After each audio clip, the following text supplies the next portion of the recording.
Osteoporosis নিয়ে কিছু কথা বলবো। সেটা হচ্ছে যে আমাদের বোনসের যে নরমাল ডেনসিটি থাকে সেটা কমে যায় এবং এটাকে বাংলায় আমরা হাড় ক্ষয় বলি।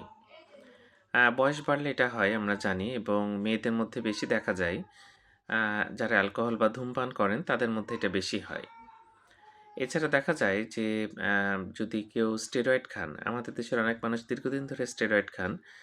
তাদের মধ্যে অস্টিওপোরোসিস হয়। বোনসের যে ডেনসিটি থাকে আমাদের হাড়ের ঘনত্ব সেটা কমে যায় এবং যেকোনো মুহূর্তে ফ্র্যাকচার হওয়ার চান্স বাড়ে।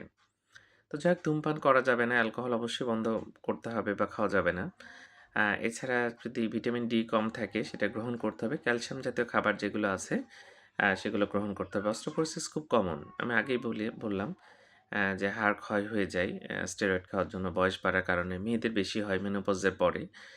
তো যাক এদের যেকোনো মুহূর্তে কিন্তু ফ্র্যাকচার হওয়ার চান্স থাকে। তাই এটা গুরুত্বের সাথে নিতে হবে এবং ক্যালসিয়াম, ভিটামিন ডি জাতীয় খাবার বেশি খেতে হবে। ধন্যবাদ সবাইকে।